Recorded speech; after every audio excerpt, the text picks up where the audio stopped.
মৃত্যু এমন একটা বিষয় যে প্রত্যেক প্রাণী যে মৃত্যুর স্বাদ আস্বাদন করতে হবে, এই কথাটিকে আল্লাহ তাআলা কোরআনে কারিমে 3 জায়গায় পৃথক করে আলাদা আলাদা করে বিভিন্ন অ্যাঙ্গেল থেকে আলোকপাত করেছেন। তন্মধ্যে থেকে একটি জায়গা হলো সূরা আলে ইমরানের 185 নম্বর আয়াত।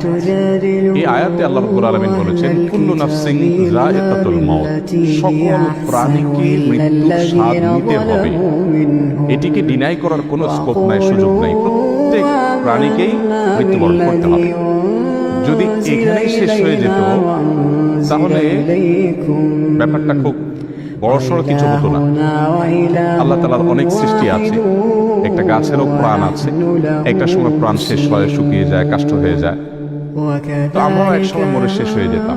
ব্যাপারটি যদি এটুকু হতো তাহলে আর খুব বেশি এটা নিয়ে টেনশন করার বিষয় ছিল না।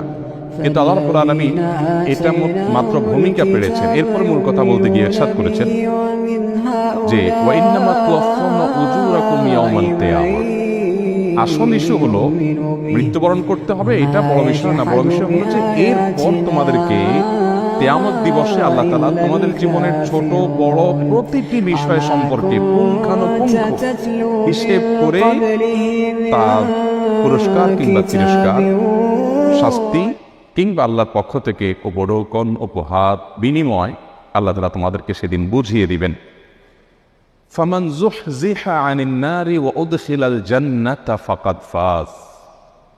সেদিন যে ব্যক্তি আল্লাহর পক্ষ থেকে তার জীবনের আমলনামা অ্যানালাইসিস করার পর, মূল্যায়ন করার পর এই ঘোষণা পাবে যে তাকে জাহান্নাম থেকে মুক্ত ঘোষণা দেওয়া হয়ে গেছে এবং তাকে জান্নাতি এই ঘোষণা দেওয়া হয়ে গেছে, এই কথা যেই ব্যক্তি শুনতে পাবে এবং এই নিউজটা যে পাবে, এই বার্তাটা যে পাবে, ফাকাদ ফাজ। এই হলো পৃথিবীতে একমাত্র ব্যক্তি যে বলতে পারে আমি সফল হয়ে গেছি। এই সফলতার পর আর কোনো ব্যর্থতা কখনো তাকে স্পর্শ করতে পারে না। পৃথিবীর সকল সফলতার পর আবার কোনো ব্যর্থতা তাকে স্পর্শ করতে পারে। এই আতঙ্ক, এই চিন্তা, এই টেনশন আমাদের মধ্যে কাজ করে। একজন মানুষ যত সফলই হন নিজের জায়গায়, তার সেক্টরে, আপন আলোয়, আপন জগতে, একটা পর্যায়ে তার সফলতাটা থেমে যেতে পারে, যে কোনো মুহূর্তে ব্যর্থতায় পর্যবসিত হয়ে যেতে পারে। এই রিস্ক পৃথিবীর সকল মানুষের সকল স্তরে থাকে। শুধুমাত্র এই ঘোষণা যেদিন মানুষ পাবে কিয়ামতের ময়দানে, যে তোমাকে জাহান্নাম থেকে মুক্ত ঘোষণা করা হলো এবং জান্নাতে যাওয়ার আহ্বান করা হলো, নির্দেশ দেওয়া হলো, এরপর থেকে আর ব্যর্থতা বা ভয় বা শঙ্কা বলতে কোনো কিছু আর থাকবে না।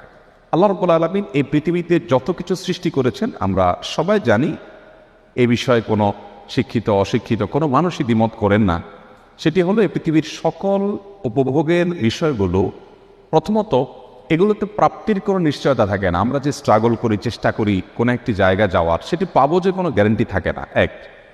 দ্বিতীয়ত হলো যদি আমরা সেটা পেয়েও যাই, অধরা জিনিসটা যদি আমরা ধরে ফেলতেও পারি, আমাদের তৃপ্তির স্থায়িত্ব থাকে না। অর্থাৎ প্রাপ্তি নিশ্চয়তা নেই আর তৃপ্তির স্থায়িত্ব নেই। আর জান্নাতের বিষয়ে আল্লাহ তাআলা বলেছেন যে সেখানে প্রাপ্তির নিশ্চয়তাও আছে আর তৃপ্তির স্থায়িত্ব আছে।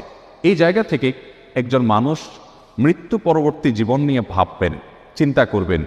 একজন ঈমানদার সেই জায়গা থেকে মৃত্যু পরবর্তী জীবনে তার আমলনামা যখন দেয়া হবে, সেটি কি ডান হাতে পাবেন, সেটি কি বাম হাতে পাবেন, সেটি কি গুড নিউজ হবে, সেটি কি তার জন্য ব্যাড নিউজ হবে, সেটি তার সফলতার পথ দেখাবে নাকি তাকে ব্যর্থ বলে প্রমাণ করবে, এই ভাবনা একজন ঈমানদারের চিন্তায় সব সময় থাকবে। মোহতারাম হাজরিন, আল্লাহ রাব্বুল আলামিন কোরআনে কারিমে আমাদেরকে বিভিন্নভাবে মৃত্যু পূর্ববর্তী প্রস্তুতি গ্রহণ করার জন্য বলেছেন। মৃত্যু পূর্ববর্তী প্রস্তুতির অংশ হিসেবে প্রথম যে কাজটি আমরা করতে পারি বা করা উচিত আমাদের, সেটি হলো ঈমানটাকে স্ট্রং করা।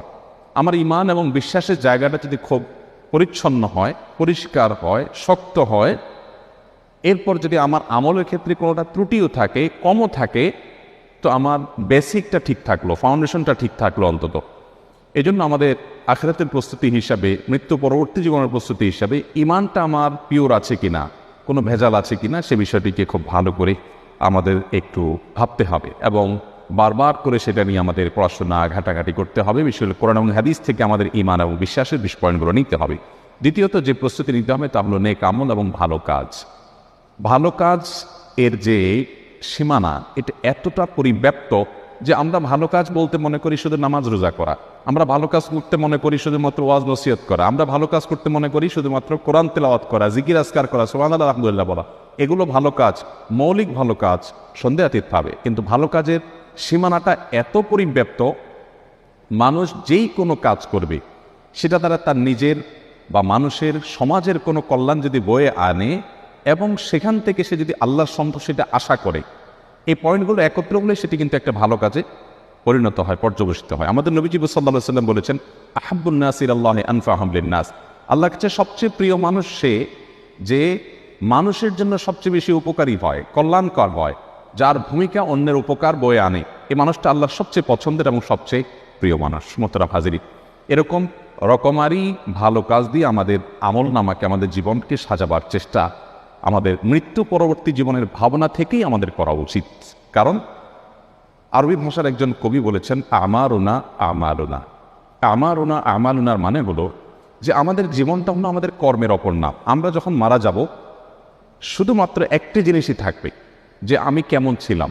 দিন শেষে মানুষ আলোচনা করবে লোকটা এমন ছিলেন, এমন ছিলেন, এমন ছিলেন না। তার মানে কর্মগুলোই থেকে যাচ্ছে, আর আমল নামাতেও সেটি থাকবে, আখিরাতেও সেই জিনিসটি যাবে। এই জন্য মৃত্যু পরবর্তী জীবনের প্রস্তুতির জায়গা থেকে প্রতিটি কাজ, প্রতিটি পদক্ষেপের সময় একজন ইমানদার ভাববেন যে এটি আমার মৃত্যুর পরে যে অনন্তকালের জীবন আসছে, যে জীবনের শুরু আছে আর শেষ নেই, সেখান থেকে আর ব্যাক করার সুযোগ নেই, সেই জীবনে এটি আমার ভালো কাজের মধ্যে গণ্য হবে নাকি মন্দ কাজের মধ্যে গণ্য হবে। আল্লাহ রাব্বুল আলামিন কোরআনে কারিমে একটা আয়াত বলেছেন, যেটা রীতিমতো একটা থ্রেড বলতে পারি আমরা, যেটা রীতিমতো আমাদের ইমানকে জাগিয়ে দেওয়ার জন্য যথেষ্ট হতে পারে। আল্লাহ বলেছেন, ফালা তামুতুন্না ইল্লা ওয়া আনতুম মুসলিমুন। তোমরা সবাই মৃত্যুর স্বাদ আস্বাদন করতে হবে, এটা তোমরা জানো। অতএব তোমরা কেউ মুসলিম না হয়ে আমার কাছে এসো না, খবরদার। মুসলিম না হয়ে তুমি মৃত্যুবরণ করো না। মুসলিম না হওয়া মানে পরিপূর্ণভাবে আল্লাহ তাআলার কাছে নিজেকে সমর্পণ করা, আল্লাহ রাব্বুল আলামিনের আদেশ নিষেধের আলোকে নিজেকে সাজানো। মোহতারাম হাজিরিন, সেই জায়গা থেকে আমাদের নেক আমলের চর্চা হবে আমাদের আখিরাতের প্রস্তুতির অন্যতম একটা পয়েন্ট। নাম্বার 3, তাওবায়ে নাসুহা করা। একজন ইমানদার বারবার নিজেকে জিজ্ঞাসা করবেন যে আমি কোন জায়গায় আছি, আমি কি জান্নাতের রুটে আছি নাকি জাহান্নামের রুটে আছি। আমার কর্ম, আমার চিন্তা, আমার ভাবনা, আমার আচরণ, আমার লেনদেন, আমার সার্বিক বিষয় আসর, এগুলো কি আমাকে জান্নাতের দিকে অগ্রসর করছে না জাহান্নামের দিকে অগ্রসর করছে। যদি আমি ভুল পথে কিছুটা অগ্রসর হই, তাহলে থেমে গিয়ে রুটটা চেঞ্জ করা, এটার নামই তওবা। তওবা শব্দের অর্থই হলো ফিরে আসা, তার মানে ভুল থেকে ফিরে আসা। প্রতিনিয়ত ইমানদারি কাজটি করতে থাকবে এবং সেই সাথে আল্লাহর কাছে ইস্তিগফার করতে থাকবে। এটি তার আখিরাত এবং পরকালের ভাবনা থেকে। পরকালের ভাবনা এমন একটা জিনিস, এটি যদি কোনো মানুষের মধ্যে চলে আসে, তাহলে তাকে সৎ করবার জন্য পৃথিবীর কোনো মনিটরিংয়ের প্রয়োজন আর হবে না। আমরা কদিন আগে বিভিন্ন জাতীয় গণমাধ্যমে একটি সংবাদ বেশ ঘটা করে প্রকাশ হতে দেখেছি যে কোনো একজন রেলওয়ে কর্মচারী বা কর্মকর্তা, তিনি বৃদ্ধ বয়সে এসে তার বোধোদয় হয়েছে যে তিনি বিনা পয়সায় রেলে বহু চলেছেন। এখন তিনি রেল কর্তৃপক্ষের কাছে এসে তার সারা জীবনের সে ভুলের প্রায়শ্চিত্ত করে সকল টাকা তিনি জমা দিতে এসেছেন। এই যে বিবেচনা বোধ তার মধ্যে জাগ্রত হয়েছে, এটা শুধুমাত্র পরকালের ভাবনা থেকে, অন্য কোনো কিছু নয়। মোহতারাম হাজির, এই জায়গা থেকে একজন মানুষ যদি প্রকৃত সৎ মানুষ হতে চান, তাহলে তার ভিতর আখিরাতের প্রতি ঈমানের ভাবনাকে জাগ্রত করা এবং সেই জায়গা থেকে মৃত্যু পরবর্তী প্রস্তুতি গ্রহণ করার কোনো বিকল্প পথ আমাদের সামনে খোলা নেই। আল্লাহ রাব্বুল আলামিন কুরআনে হাকিমে বলেছেন, ওয়া আম্মা মান খাফা মাকামা রাব্বিহি ওয়া নাহান নাফসা আনিল হাওয়া ফাইন্নাল জান্নাতা হিয়াল মাওয়া। জান্নাতের এই নেয়ামত আল্লাহ তাআলা ওই ব্যক্তিকে দিবেন যে ব্যক্তি আল্লাহর সামনে দাঁড়াতে হবে, আল্লাহর সামনে যেতে হবে এবং সকল কিছুর হিসেব দিতে হবে, এই ভয় যার অন্তরে তিনি জাগ্রত রাখেন, এই ভাবনা সবসময় যাকে তাড়িয়ে বেড়ায় এবং এই চিন্তা থেকে তিনি প্রতিটা পদক্ষেপ হিসেব করে ফেলেন, এই মানুষটিকে আল্লাহ তাআলা জান্নাত দিবেন। অতএব মৃত্যু পূর্ববর্তী ভাবনা প্রতি মুহূর্তে আমাদেরকে আলোকিত করবে, আমাদেরকে সৎ করবে, আমাদেরকে আল্লাহ তাআলার নিকট জবাবদিহিতার বোধের কারণে আমাদেরকে অসততার পথ থেকে বাঁচাবে। অতএব সেই জায়গা থেকে মৃত্যু পূর্ববর্তী প্রস্তুতি হিসাবে প্রতিনিয়ত তওবা করতে থাকতে হবে। তওবা এমন একটা আমল যে তওবার মাধ্যমে পূর্বের সমস্ত গুনাহ আল্লাহ তাআলা মাফ করেন, সকল পাপ, সকল অপরাধ আল্লাহ তাআলা ক্ষমা করে দেন, বান্দা যদি সত্যি তার ভুলটা বুঝতে পারেন। এরকম সুযোগ ইমানদারকে আল্লাহ তাআলা দিয়েছেন যে এই সুযোগটা যদি কেউ হাতছাড়া করে ফেলে, আপনার যখন মৃত্যু এসে যাবে, আমাদের যখন মৃত্যু এসে যাবে, কিংবা মৃত্যুর আলামত যখন প্রকাশ হবে, আমি যখন বুঝতে পারবো যে আমি শেষ, আর আমি দুনিয়াতে কোনো সুযোগ পাচ্ছি না, ওই টাইমের তওবা, একেবারে শেষ মুহূর্তের তওবা আল্লাহ কবুল করবেন না। তার আগ পর্যন্ত এমন কোনো পাপ নেই, এমন কোনো অপরাধ নেই। মানুষ বিভিন্ন সময় জিজ্ঞাসা করে অমুক অপরাধ করলে আল্লাহ মাফ করবেন কিনা। এমন কোনো অপরাধ নেই যেটা ক্ষমারও যোগ্য। এমনকি আমরা বলি শিরক ক্ষমারও যোগ্য, এই কথাটাও এভাবে বলা সঠিক নয়। শিরকও ক্ষমারও যোগ্য নয়, শিরকও ক্ষমার যোগ্য অপরাধ যদি আমি জীবদ্দশায় সেই জায়গা থেকে সরে আসি, আমি আমার কৃতকর্মের জন্য আল্লাহর কাছে অনুতপ্ত হই, মাপ চাই, লজ্জিত হই, নিজেকে চেঞ্জ করি, পরিবর্তন করি, নতুন জীবন গড়বার চেষ্টা আমি শুরু করে দেই, তাহলে আল্লাহ তাআলা পূর্বের শিরকের অপরাধও মাফ করে দিবেন। অতএব শুধুমাত্র মানুষের অধিকার এটা এতটা ভয়াবহ যে কারোর অধিকার আমি নষ্ট করেছি, সেটি কাউকে আচরণগতভাবে কষ্ট দিয়ে হোক, আর্থিকভাবে ক্ষতিগ্রস্ত করে হোক, যে কোনোভাবে, এ বিষয়ে আল্লাহ তাআলার কাছে মাফ চাইলে আল্লাহ মাফ করবেন না, যতক্ষণ পর্যন্ত যার অধিকার নষ্ট করেছি তার কাছ থেকে আমি মাফ না নিব, কিংবা তার কাছ থেকে মাপ নেওয়ার কোনো সুযোগ না থাকলে আল্লাহ তাআলাকে আমার বিশেষ আমলের মাধ্যমে সন্তুষ্টের এই লেভেলে নিয়ে যেতে পারলে যে আল্লাহ তাআলা স্বয়ং দায়িত্ব নিয়ে তার কাছ থেকে আমাকে মাপ পাই দিবে। মোহতারাম হাজিরিন, সেই জায়গা থেকে তওবা এবং ইস্তেগফার আমাদের প্রতিনিয়ত করা দরকার। আমি যদি এই মুহূর্তে তওবা করি যে আল্লাহ, আমি এখন থেকে হিসেবের নতুন খাতা খুলতে চাই, আমি যা করেছি আমি অনুতপ্ত, আমি লজ্জিত, আমি ক্ষমা প্রার্থী, আমি আমার আখিরাতকে উজ্জ্বল করবার জন্য এখন থেকে আমি নতুন করে পথ চলা শুরু করছি, আল্লাহ তাআলা পেছনের সমস্ত গুনাহ মাফ করবেন। নবী সাল্লাল্লাহু আলাইহি ওয়াসাল্লাম বলেছেন, আত-তাইবু মিনাজ যামবি কামান লা যামবা লাহু, কেউ যদি পাপ থেকে, অপরাধ থেকে তওবা করে ফিরে আসে তাহলে তার পেছনের সবকিছু আল্লাহ তাআলা ডিলিট করে দেন, সবকিছু। মৃত্যু পরবর্তী প্রস্তুতির অংশ হিসাবে মৃত্যুর কথা বারবার স্মরণ করা। এই জন্য নবী করিম সাল্লাল্লাহু আলাইহি ওয়াসাল্লাম বলেছেন, তোমরা কবর জিয়ারত করবে, কেননা কবর জিয়ারত করলে মৃত্যুর কথা স্মরণ হয় এবং দুনিয়ার বাস্তবতা মানুষ সবচেয়ে বেশি উপলব্ধি করতে পারে কবর জিয়ারত করলে। কোনো মানুষকে দাফন করতে গেলে, কোনো মানুষ মৃত্যুসজ্জায় শায়িত তার শিওরে গেলে, কোনো মানুষ অসুস্থ তার শুশ্রূষা করতে গেলে মানুষ তার জীবনের বাস্তবতাকে উপলব্ধি করতে পারে যে দুনিয়ার জীবনটা আমাদের খুবই সীমিত। আল্লাহ তাআলা এটাকে এতটাই অনিশ্চিত রেখেছেন যে পৃথিবীতে কেউই বলতে পারে না তিনি কতদিন বাঁচবেন। আল্লাহ তাআলা কোরআনে কারীমে রীতিমতো ঘোষণা দিয়ে দিয়েছেন যে কিছু জিনিস মানুষ আগাম অনুমান করে বলতে পারে, কিন্তু কে কখন মারা যাবে এই তথ্য পৃথিবীতে কোনো মানুষকে আল্লাহ তাআলা আগে জানার ব্যবস্থা রাখেন নাই। এটির অন্যতম কারণ যে আমরা আগে থেকে যেন অ্যালার্ট থাকি এবং সতর্ক থাকি। মোহতারাম হাজিরিন, এই জন্য নবী করিম সাল্লাল্লাহু আলাইহি ওয়াসাল্লাম বলেছেন, তিরমিজিতে হাদিসটি আসছে, পুক আকফিরু হাযিন লাজ্জাতিল মউত, মৃত্যু যেটা মানুষের বিভিন্ন স্বাদের সাথে মানুষের যে কানেকশন, এটাকে ডিসকানেক্ট করে দেয়, সে মৃত্যুর কথা বেশি বেশি স্মরণ করবে। আমরা যখনই একাকী নির্জনে একটু ভাবার সুযোগ পাবো, আমরা যখন মৃত্যুর কথা ভাববো, মৃত্যু পরবর্তী জীবনের কথা ভাববো, তো সাথে সাথে আমাদের মধ্যে আল্লাহর নিকট জবাবদিহিতার বোধের যে জায়গাটা, সেটাকে খুব দারুণভাবে তৈরি করবে এবং ফলশ্রুতিতে আমরা সততার পথে চলতে সহায়ক হবে ইনশাআল্লাহ তাআলা। নবী করিম সাল্লাল্লাহু আলাইহি ওয়াসাল্লামের নির্দেশনার আলোকে আমাদের মৃত্যু পরবর্তী প্রস্তুতি হিসাবে 5 নম্বর যে করণীয় কথা আমি বলতে চাই তা হলো ওসিয়ত করা।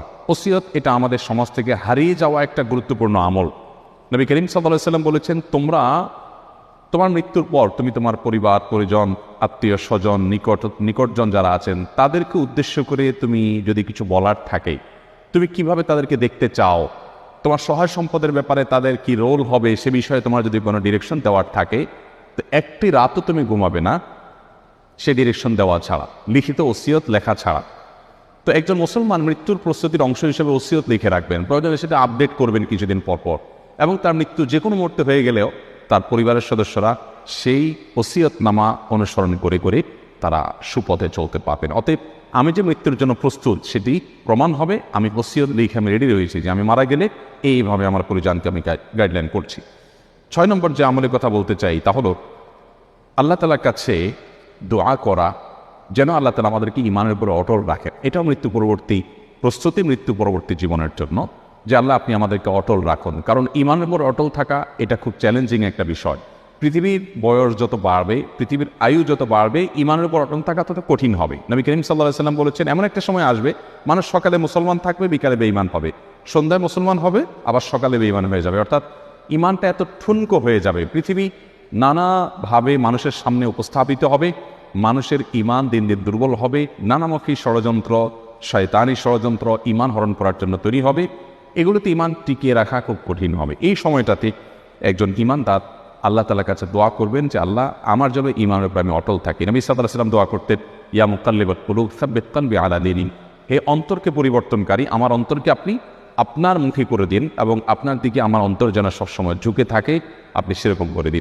আল্লাহ তাআলা কোরআনে দোয়া শিক্ষা দিয়েছেন, রব্বানা লা তুজিগ কুলুবানা বা'দা ইয হাদাইতানা। আল্লাহ একবার যখন হেদায়েত দিয়েছেন, আমি মুসলিম